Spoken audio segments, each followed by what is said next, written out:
we are again on a snow day, but we can't slow down. We have 38 days until the test. So there's quite a few things I want you to do today. I know I'm adding a lot on a day off, but we have to keep moving.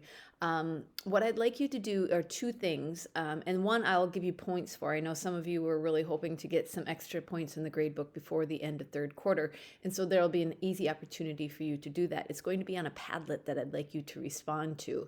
And then I need you to watch a video. So take a few notes here and listen to the video and then respond to the Padlet. So you have a couple of tasks to do today. For most of us, we went through this slide together. Let me start the slideshow here. If I can figure this out. There we go. We went through this slide together and you understand the perspectives. For those of you, I think maybe one section we didn't get this far, take notes and then we can go through it together quickly when we come back together. Okay, so this was really the slide that I wanted to talk about, and this is what the Padlet is going to be generated off. When we talk about these risk and protective factors for mental disorders, big risk factors that can bring about mental disorders. So we talked about when we did the peanut butter stress test, right? The Diathys stress test. Are some of these things environmental or some of these things genetic? Are we predisposed to certain mental illnesses, or are some of them brought on by our environment? So for instance, academic failure, well, that would be a big stressor, and that could bring about a mental illness like depression or anxiety, and that would be an environmental one. But if we look at something like a medical illness, for instance, that could possibly be an environmental, but maybe it was something genetic that was passed on. A neurochemical imbalance probably is going to be a genetic factor that has perhaps been passed on. A parental mental illness, not necessarily saying that the parent has passed it on to you, but you must deal with the stress of a parent's mental illness. So you see lots of risk factors here, but then there are some protective factors. There are things we can do, and that's actually what the video is on today. Having aerobic exercise, number one. Now I understand that these are in alphabetical order, but it's true. There was an old movie that her name was Reese Witherspoon, and she talked about how happy people who exercise relief endorphins. We do, and it helps combat some of the mental disorders. However, if you are in a deep funk like depression, it's hard to even move. It's hard to get out of bed. So saying, oh, well, just go and exercise is not that easy. Having literacy, oddly enough, is one of the high protective factors to ward off mental disorders. Having good self-esteem, resilient coping skills, and the ability to deal with stress and adversity. So that's actually my question that I'm going to take a little pause here, and I want you to do this after you're done with the video. After you're done with this lecture, I want you to go on Padlet, and there are 6 aspects of well-being. So the idea is psychological well-being just the absence of a mental disorder, symptoms of a mental disorder like anxiety or depression? We always have to talk about the diagnoses, right? The diagnostic symptoms that we see in the DSM-5. Is mental well-being, psychological well-being, just the absence of those? And so I want you to think about these 6 aspects, because I do feel like we have to focus more on the positive parts of mental health rather than the negative parts of mental health. And so there's quite a few psychologists, one in particular, she's written a book about it, about these six aspects, but there's lots of psychologists who talk about it. And so basically, are people mentally sound if they have these? So what I'd like you to do is to choose one and respond to it in kind of your own personal thoughts, but then respond to somebody else's Padlet response in a different topic where you are using their name and say, oh, I read that and that made a lot of sense because blah, blah, blah. I don't want you to just say like, oh, I agree with you, and expect that that's a good enough response. I need you to give a little bit of analysis and an evaluation of what you think. And maybe you don't necessarily disagree, and that's okay. Just be respectful about how you word your your understanding of it. So, for to be considered well-being, and I have these all written out on Padlet, the person is has self-acceptance, meaning you accept yourself for like all that you are, not just the good parts of you, but the bad parts of you, and even the things that happened in the past that might have been bad. You accept yourself for that. That's a big part of mental wellness. Positive relationships. You are in positive relationships with people who value you and have the same values that you do. You have autonomy, meaning you are independent, you can make your own choices, and you are reliant on yourself and not others to make you happy or help that happiness along.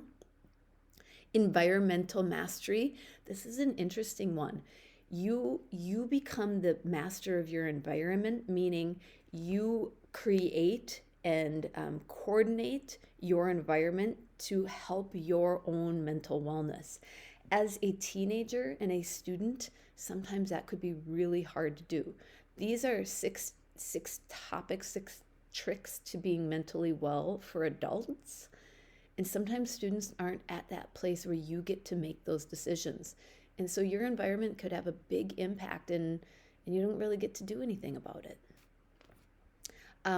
Your purpose in life, that you have goals, that you have a direction of where you want to be in life and what you want to do. Think about Maslow's hierarchy. You're always continuing to move toward the top and toward that self-actualization. And then personal growth, which is a lot like Maslow as well. You have that personal growth aspect, and you continue to do better and be the best version of yourself, not any of what anybody else thinks that you should be, of your own personal growth. So take a look at those and decide on one that really kind of strikes you, that you really firmly believe, yeah, that's a big part of mental well-being. Or maybe even one that you're like, I don't see that as a part of well-being. Or maybe, like I said, as a teenager, that's not even possible. Choose one, respond to it thoughtfully, and then give a response to another student thoughtfully. And I'll give you some easy participation points there that we can put in the book before the end of third quarter. Okay, we're not quite done yet though. I want to talk about these major psychological disorders. The first one is anxiety disorders. So we're going to look at some of these categories. And I said, when you're going to do your research projects, I'm going to split you up into small groups of different categories so you can really get a lot of exposure to some of these different ones. So anxiety disorders. Anxiety disorders are characterized by intense apprehension, and there's not really a lot of physical problems. And so it has a very broad classification. It's hard sometimes to diagnose anxiety disorders because you don't have really specific things wrong. You're like, well, my stomach just kind of hurts.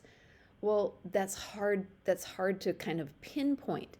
But you have this intense apprehension, this fear that you just can't let go. And that is a big part of GAD, generalized anxiety disorder. Is characterized by being very jittery. Jittery means you can't really slow down. You're agitated. You're just constantly on edge. Sleep deprived, high blood pressure. But these could be symptoms that just kind of come and go. It's very hard to characterize. So when it's hard to pinpoint, then it's hard to avoid those causes of what makes you, the root of the problem, what makes you feel jittery, what makes you feel sleep deprived.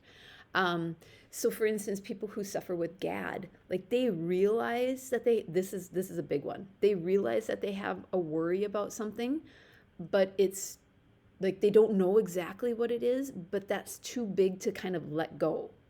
Like they can't let go of that worry because that's too risky to stop worrying about it. That's a really big part of GAD. It tends to hit women, and it tends to hit women in their mid years. So like rarely will you see, I think I have rarely over the age of 50. So women from about 20 to 50 are more likely to suffer with GAD really than any other age group or demographic. Well, think about what's happening to women, especially in America, between the ages of 20 and 50. Work, family life, school perhaps, lots of different constraints that's a lot of pressure on women. But it's not really any one thing, which is why GAD is such an important anxiety disorder to look at, but also very hard to characterize.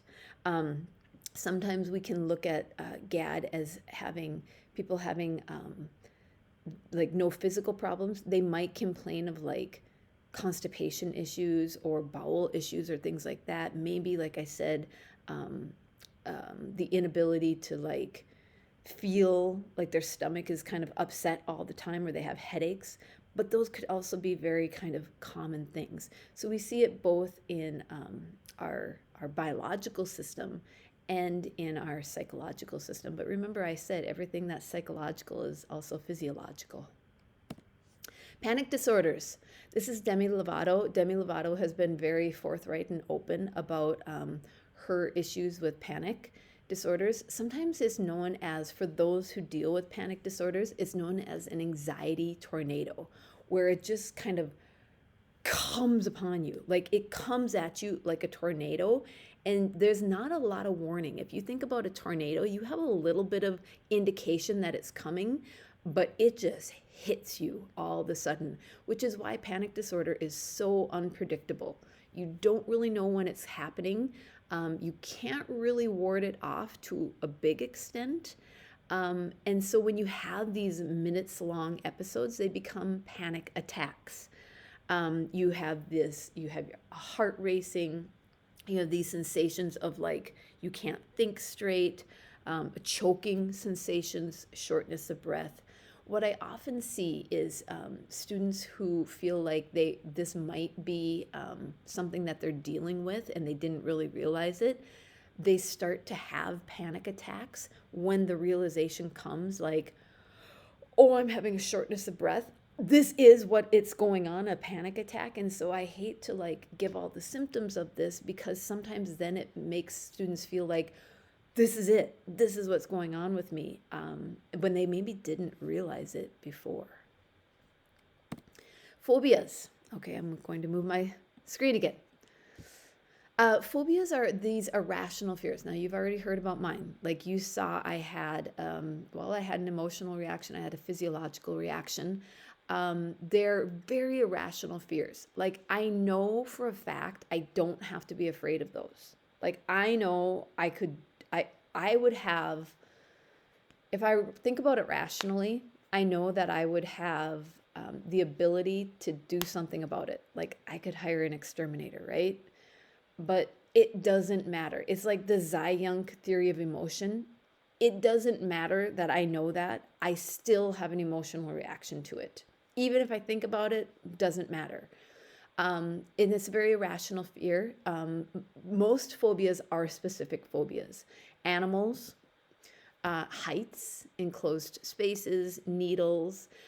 So you see a lot of those common and uncommon specified fears. A lot of people are afraid of heights. Do they have a phobia? So look at the difference between a fear and a phobia. A phobia is a specific type of fear, but then remember, it's got to be maladaptive. It has to cause a significant disturbance in your day-to-day normal lifestyle. So you can have a fear, like I do, but if it's not maladaptive, you probably don't list it as a phobia, because you're able to avoid that object or situation. Okay. Let's keep going. Social anxiety disorders. This is when you have shyness to the extreme. This is when it becomes maladaptive and you will avoid situations, groups, settings that would put you in a situation that you feel you cannot get out of, that you feel you are like at the center of attention with. We're going to look at a graphic here. I'll probably do it tomorrow. We're going to look at a graphic of what people say, like for instance, social anxiety is and what it really what it really looks like and what it really is. And so social anxiety is you're scared to be like humiliated in public. Therefore, you will remove yourself from situations, and that continues to just kind of get worse and worse because the less you are socially active, the harder it becomes to be socially active and just kind of get over that anxiety or fear. Agoraphobia is a fear of crowds, especially in like public or open spaces. My husband's really good friend probably deals with agoraphobia when so for instance, when like my husband and his friend will go to a big ball game. His friend lives down in where we used to live in St. Louis. They'll go to like a Cardinals game or something, or a Blues hockey game, and they would have to like, my husband would basically say, okay, we're not, it's the end of the game and everybody is filing out. We're not going to go, because he knew that his friend like cannot handle that situation. A big crowd's like filing out through just a few doors in the stadium, for instance. So they just would hang back and just sit in the stands until the crowd thinned out. Like in those big, he was okay to be in a big open space like a stadium, but the thought of walking through the halls and trying to get out of the stadium doors really, really made him uncomfortable. He wouldn't have a panic attack, but he would have a pretty strong reaction to it. And so he's learned to deal with it. He's learned like, okay, well, we're just going to stay here. So if you thought we were going to be at the ball game for 3 hours, well, maybe plan for about 4 or whatever it happens to be. So things like that, agoraphobia is a type of social anxiety disorder. It actually comes from the old Greek word of the agora. It was an open marketplace, and so this has been around for a long time. If anybody is doing agoraphobia, you're going to have a very long history.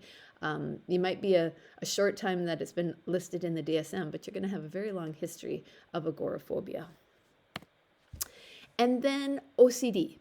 Obsessive compulsive disorders. Now, this is another really important one. Like I said, we're going to look at this graphic of what people say it is and what it really is.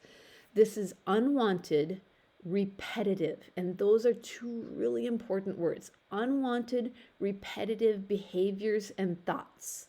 Okay? So keep that in mind. You don't want it, and it's so consuming that it's just over and over and over. So the obsessions, those are the thoughts that you can't stop thinking about it. It's just continuing to go through your mind. The compulsions are the actions. You have to keep doing it. So for instance, these rituals, especially the compulsions, but even the thoughts, but the rituals, for instance, are what become very time consuming and then debilitating. For instance, checkers. Checkers are one of the bigger ones of OCD. You have to check, for instance, and see that the door is locked. But you check it, and then you check it again, and then you check it again, and you check it like 100 times over. Sometimes people with OCD have a certain number that they're fixated on. It's like an obsession. And so I have to check the door 118 times. Like for some reason, 118 is in my mind, and I have to do it 118 times. I have to check the door. Now I know the door is locked, but I have to check the door 118 times to make sure it's locked. Well, you can imagine if you're trying to get out the door for school and you have to make sure the door is locked behind you when you leave, and you have to do it 118 times, that becomes very, very maladaptive. So there are checkers, counters. Counters is another, people with OCD who are counters have to count everything out. They have to count their steps. They have to count the number of peas on their plate. They have to count the number of breaths that they take in a minute. Like it becomes debilitating. You are constant. Think about the obsession that would cause you to think that much about every single action or thing that you do. That's OCD. So when people talk about, oh, I'm so OCD, please don't say that, because people who are truly OCD, those people who are truly OCD find that extremely offensive. OCPD is maybe what more people probably actually suffer with. It's obsessive compulsive personality disorder. And that's basically when you have this very obsessive need for neatness, order, symmetry. You know what I was explaining about the pens, of people who say like they have to have the pens in just a certain order? That's obsessive compulsive personality disorder. It doesn't mean that they're OCD, but it does mean that they have a great need for things just so. And if it's not, it really causes them some anxiety. But it's not OCD. OCPD is much less debilitating, much less maladaptive than OCD is. There's a few other types of OCD. There's cleaners, there's hoarders. I think somebody was doing hoarding disorder in a couple of maybe the sections. So I'm interested in to hear about those as well. And then finally, PTSD. PTSD is post-traumatic stress disorder, and it's just recently been characterized in the DSM. For those who are doing PTSD, I feel like it was the DSM-4, but it could have been the DSM-3. You'll have to clarify that for me. But we didn't used to call it PTSD. Like back in war days, like in World War II, they would call it like shell shock or battle fatigue. So soldiers would be, in the trenches, out on the front lines, doing some really, really like very intense traumatic events day after day after day, and they would just like their bodies would kind of shut down. Talk about the optimal arousal theory, right? Like way too high anxiety, and their bodies would just kind of shut down and collapse. And people would be like, "Oh, we have to take them off the front line. They got shell shock." Well, that could be okay for a little while, but PTSD then continues to go on, and the effects afterward, such as like nightmares, can be a big one. The thoughts that can continue to kind of creep into your mind in those quiet moments are really, really hard to deal with. One of the better movies that shows PTSD is a movie called The Hurt Locker, where a guy it's about the war in Iraq and Afghanistan, and he has come back and he's done a couple of deployments, and he comes back and he's standing in the like frozen food section of a grocery store, and he's like picking out a bag of vegetables or something, and he just can't handle it. He just has a meltdown kind of moment because he never talked about it. He never opened up. He never addressed what really he saw and did and had to experience in his time, and he really suffered greatly with PTSD. We know that survivor resiliency, actually, though, in PTSD is very, very, very great. I'm going to bring this book up again, Man's Search for Meaning. I mentioned it in the last chapter, Viktor Frankl. If I can recommend one book to read, it's this one. It's a short book. It's a fantastic book. And it talks a lot about this post-traumatic growth, that you can experience these very, very intense traumatic events and learn from it and actually grow from it and start to say, okay, why did I do this? Why did I experience it? And what does it mean to my own personal growth? What does it mean to me? How can I use this and make this traumatic thing actually transformative in my own life? And so there can be some positive psychological changes as a result of these life crises. But, we have to find those. I feel like this is the video. Actually, I think this is a different video from another movie, the pretty good portrayal of a soldier going through PTSD when he gets back. If you can take a second to watch it, it's also a good video. Okay. So I'm not going to start on mood disorders. I will start on that tomorrow. But there is a video right here. Actually, there's 3 links, and I even have one on Schoology just to make sure you can find it. There's a video on 60 Minutes about depression. And I want you to take a look at it. And tomorrow we're going to talk about, hint, hint, nudge, nudge, wink, wink. We're going to talk about this video, and there could be a question that shows up here or there on maybe a test or a quiz about the video. So please watch it. Take notes if you need to. And we'll start on mood disorders tomorrow. Talk to you later. Bye.